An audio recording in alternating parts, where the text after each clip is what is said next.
Okay, your question is, what are the qualifications for gaining spiritual knowledge? For IIT and other places, there's an entrance exam. For spiritual knowledge, what is the qualification? That's the first question. Second question is, what is the second part of the question? How do you find a master, or am I fit to be master, mentored, which is a qualification? Right. And then how do I find a master, or how do I find a mentor? Right. So there is see the qualification which is required for learning spirituality from a master is quite, in earlier days it was quite stringent, because it's like you can have a only limited number of people whom you can address at a given point of time. The time and bandwidth which is required is limited. You can't waste time on many people. So they had certain tests and criteria. One is the keenness. It's like a first thing is aptitude for search for truth. It's not about superficial things like a scientific inquiry. This requires a urge for finding the truth. It's not about finding some superficial things. A deeper urge to go into the essence. Correct. So now, as I said, the spiritual teachings are multiple levels. So first level is what you call yoga. Okay, yoga is a physical. It's called Ashtanga Yoga. Yama, Niyama, Asana, Pranayama, Pratyahara, Dharana, Dhyana, Samadhi. These are 8 steps of yoga. There are many yoga schools all over. Near your house also there will be some yoga schools. Right? All over the world, yoga is very popular. But what happens is the yoga, most of the time, it starts at the physical health level. It doesn't go to the spiritual level. Yoga in reality is at the deepest level spiritual. But most of the yoga schools all over the world, they are focusing on the more of health benefits of yoga, which is yoga, pranayama, like health benefits. So this is more from the point of view of starting from the body going inwards. Yoga. So then yoga schools, you can find plenty of them.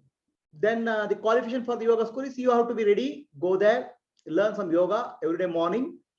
But to go into the deeper spiritual thing, they will not get there. You'll get some good physical benefit and mental benefit, but you will not go into deeper level, possibly be yoga. Maybe there may be some schools, I don't know who teach that, but there are 8 steps in yoga: Yama, Niyama, Asana, Pranayama, Pratyahara, Dharana, Dhyana, Samadhi. Typically, your yoga schools will teach asana, pranayama, maybe some amount of meditation. Okay, so it is more like, I would say that not a very deep level, but it is exposure. So that's called what you call Ashtanga Yoga. Then there are some schools of Kriya Yoga, like for example Paramahamsa Yogananda, then SRF, then Ananda Kriya Yoga. There are some Kriya Yoga schools that they're working on the more of energy. And then there are some schools which teach some sort of some different type of yoga, like Jaggi Vasudev, Sadhguru Jaggi Vasudev, and also Ravi Shankar. Right? These are all focusing on the energy level, body. Maybe some amount of karma yoga, service they will teach. So I would say that first is Ashtanga Yoga, then some amount of Kriya Yoga. So then here it's a very straightforward. You go into the school, you pay a fees, and you'll get a course. It's nothing like qualification. But when it comes to the next level, which is understanding, Jnana Yoga, so there are less number of schools, less number of teaching. Okay. So the Kriya Yoga, Ashtanga Yoga is worldwide. The millions of teachers are there, yoga teachers are there worldwide. You can learn much more easily at the physical level. So like pranayama, Kriya Yoga, all those things, some of these things, teachers like Jaggi Vasudev or Ravi Shankar can teach you, probably, possibly. Then comes to next level is Jnana Yoga. So Jnana Yoga is the highest level of yoga. It is at the understanding at the deepest level, which involves listening, contemplation, meditation. It's like more like a science of consciousness. Okay. So then there are other systems of yoga also, what you call as Kundalini, and there are various schools of yoga, variety of schools. There are branches are there. It's like one main thing, and some branches are there. And some of them are popular, some of them are not popular, right? So many of them have a requirement that, okay, you pay fees and learn something one way. So, but then it's like qualifications, you are interested to pay the fees and learn.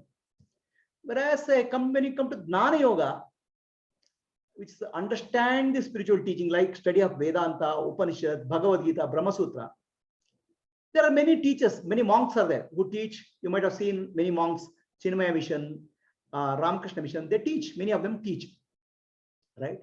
So Gnana Yoga, learning of Gnana Yoga takes a couple of years. It's like you have to learn. It is like a gradual process. You learn something, contemplate on that, realize inner essence. So as you contemplate, there's a deeper understanding opens up within you. So it's a lifestyle. Any yoga is a lifestyle. Just like you take physical exercise. It's like going to gym is a lifestyle. You will say, I'll go for gym for a few days and then I'll drop the gym. It doesn't work that way. So yoga is a lifestyle. There's Ashtanga Yoga, Kriya Yoga, Kundalini Yoga, or Gnana Yoga is a lifestyle. You may combine one or two of these. It's not that you have to just go one. So Gnana Yoga, typically you can learn from some monks if they are ready to teach, right? You have a, what you call it, you have to be part of some institution like Ramakrishna Mission or Chinmaya Mission. There some teaching happens, and they have some organized camps. Maybe once in a year, they'll conduct organized camps of few months, or 2-year study program where you have to leave your job and go there. Some of that programs are there. So there are various programs are there. Now here also they don't put very stringent qualification, because the stringent, there is a qualification, but most of the places we can't put. If you put stringent qualification, it's very difficult to get people, right? I'll just tell you how what stringent qualification Swami Chinmayan's guru adopted. Swami Chinmayan's guru is Tapovanandaji Maharaj. Okay, Tapovanandaji Maharaj lives in Himalayas, top of Himalayas. Tapovanandaji Maharaj, what he did, Chinmayanji was living in the Rishikesh, which is the near the footsteps of Himalaya. His guru was Swami Shivananda. Okay, Swami Shivananda said, you have to have a realized master. So realized master is Tapovanandaji Maharaj. Now, these people, Swami Chinmayanda, that time, those days you didn't have vehicle, you have to walk. It takes a couple of months before you reach that top of the mountain. It's a lot of hard journey. So he went there. Then Tapovanandaji Maharaj, he knocked the door. One hut is there. He knocked the door. He opened the door. He asked him, who are you? I'm Chinmayananda. Why you have come here? I want to study Vedanta under your guidance. So typical Vedanta study requires some Sanskrit knowledge also. Okay. So then Tapovanandaji Maharaj said, who sent you? Swami Shivananda. Show me the letter. Recommendation letter. No recommendation letter. Go back. Now another couple of months to come back. So again, next season started. Next season is after 1 year. So this time he took a letter, proper letter from Shivananda Maharaj to Tapovanandaji Maharaj. Letter, he takes letter and he goes another couple of months, he goes there. Then Tapovanandaji Maharaj opens the door and he takes, why you have come? I want to study. Who sent you? Swami Shivananda. Take this letter. He just takes the letter, tears it off. Okay. I don't need letter. I was testing your sincerity. Okay. So 1 year is gone. Sincerity testing is done. So then he said, Tapovanandaji Maharaj said one thing. Conditions. I have a condition. I will teach any subject only once. Okay. You have to listen to it. And you have to remember it. And if any question I ask, you have to answer it. Okay, you have to memorize what I have told one time, and there's no second time at all. Okay, if you miss something, you have to go back. So that is the condition. And he takes only few students. All right. So one day, the Taponaji Maharaj, no, he wears only one ordinary dress. Somebody gifted one shirt to one cloth to Taponaji Maharaj. So Swami Chinmayananda did a very carefully did a stitching, made a shirt, and he gave the shirt to Guru. Okay, so Guru wore the shirt. Then next day it has to be washed. Swami Chinmayananda started washing the shirt of the Guru. So while in the process of washing, it got stuck in with a thorn bush. It got torn.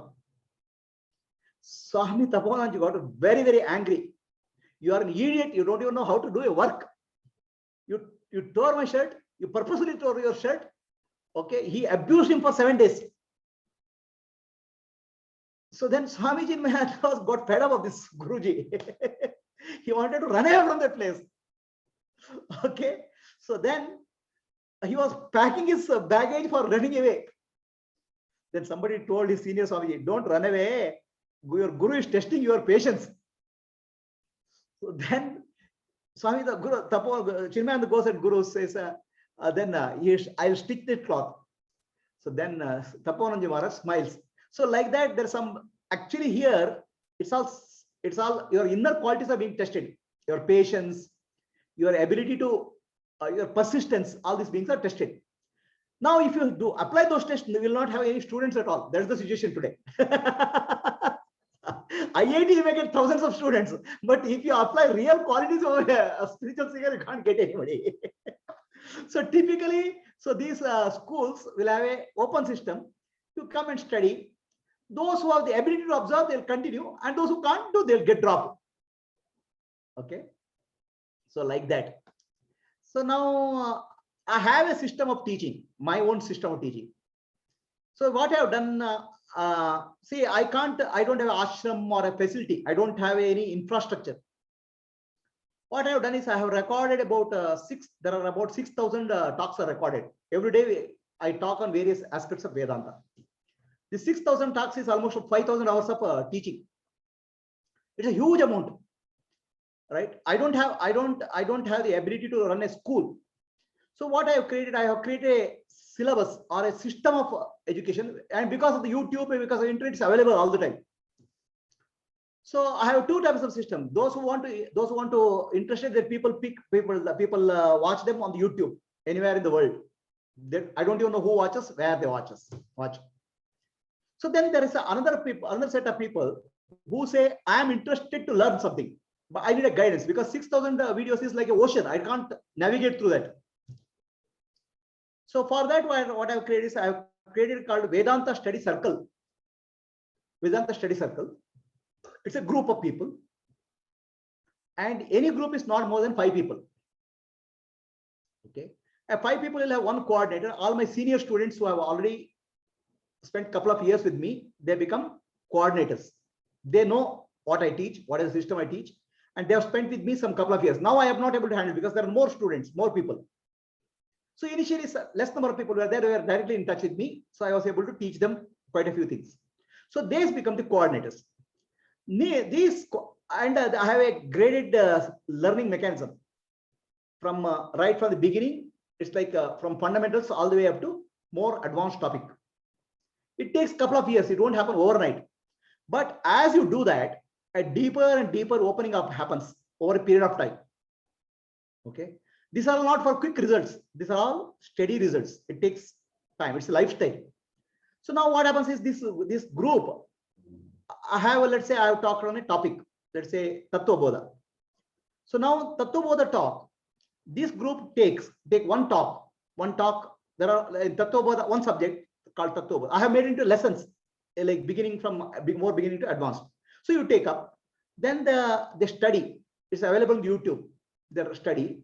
Then once in a week they meet and they discuss. So and the multiple viewpoints will come, and most of the people are very mature people. So the discussion will reveal a lot of clarity. Then any doubts are there, the coordinator will clarify. And if they cannot solve the problem, I come and clarify. Like I get next level problems. Then I address this group once in a month. Some key topic I take and explain to them. Like that, there are many groups are operating in India and USA. So these are all autonomous groups, five people each. So they are over a period of time, they study a lot of teachings of Vedanta in a systematic way. This is my system. This is the system of Light of Self Foundation, right? So here also, I don't keep any entry criteria because I don't know, right? What I say is, if you are serious, if you are interested, if you are capable, absorb it. Okay, some people can't absorb it. Some people don't have real keen interest, they get dropped. Right? Elimination is because you can't handle it. Rather than I don't want to eliminate you. I don't want to put an entry criteria and eliminate you. Because I don't have the mechanism to conduct an entrance exam and eliminate people. So this is how it works. Right? So you can choose. There's a wide range of people are available. Now, there is about Vedanta or anything actually, any matter, for that matter, yoga or anything, any system. There is always a teacher, okay, a teacher who is able to give the information or transfer the knowledge. The teacher is typically called Acharya. Okay, he himself is not realized. He is a good person who you can learn something from him. For example, let's say you want to learn Vedanta. You may get so many acharyas, some good people. They may be very good scholars. They can teach you many things. You can learn a good amount from the acharya. So there are more acharyas that are available. Okay, but very few realized people, right, who are attained that higher level of realization. So a Vedanta teaching or Jnana Yoga requires what you call as a realized master. It's called Brahmanishta. And it requires a Shrotriya. Shrotriya means one who is well versed in scriptures. Well versed in this, like if you ask a science, what is the qualification of a science teacher? Science teacher should have a background, very good background of science. And he should have the ability to teach. Then he should have a good understanding himself. These three qualifications are required. So in Vedanta, what it comes is, he should have a good understanding of Vedanta, not necessarily Sanskrit, not necessarily word by word like a Pandita, a scholar, but essence he should be able to understand.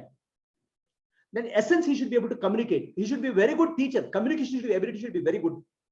Others he will not be able to understand. Right? And these are very subtle truths. Okay, these are very, very fine truths. Even if you understand a little bit wrong way, the understanding will go in some other direction. Right? It's not like a gross subject. For example, just two words called human being, it's understanding, you have to understand it's a struggle. So like that, these are very, very subtle principles are there, very, very subtle. A refined mind is required to teach them. And that person who is very evolved, he himself should be realized. This is called realized person is called Brahmanishta. Now, it's easier to find many people who are able to teach. That's called Acharyas. But to find Brahmanishta is very difficult. A realized person, where will you find? It's like how many Nobel laureates you can find, right? And also challenge with finding a Brahmanishta is, there will be no external symbols. There will be no dress. There will be no no mush. Okay, he'll not show off. He may live like an ordinary person, right? So Acharya you may see in dress, certain way of dress. A Pandita you may scholar you may see with some certain dress. For a Brahmanishta, it's very difficult to find a Brahmanishta. And the qualities of a Brahmanishta are fine inner qualities, not outer symbols. So it's very difficult to find a Brahmanishta. But if you can find Shrotriya also is good. Then for someday you'll find a Brahmanishta. Like that.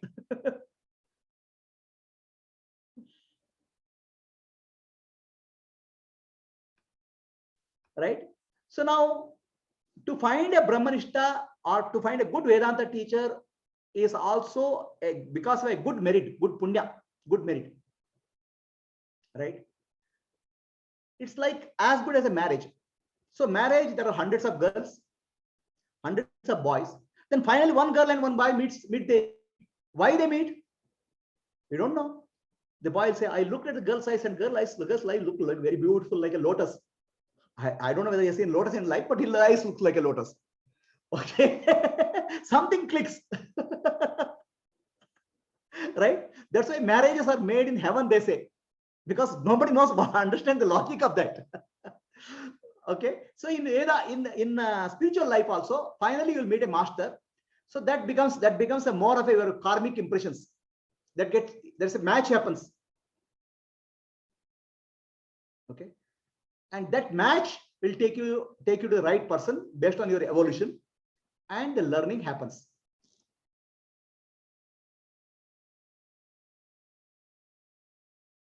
So if your question is about what are the qualities of spiritual seeker, there are many qualities.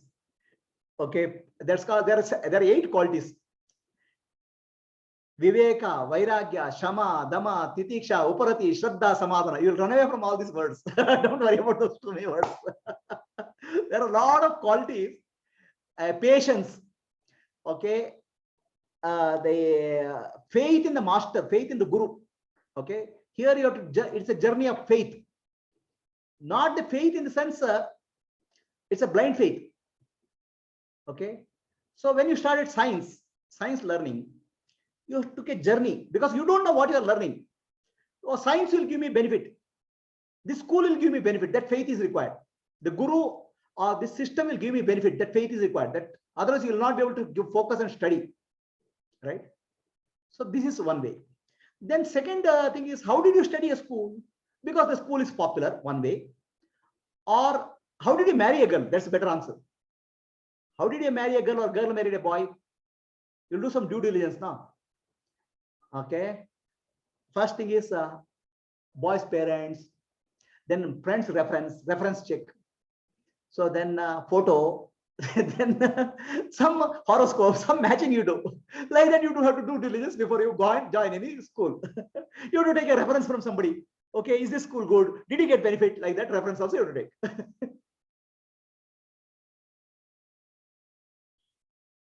So did I answer your question? Yeah.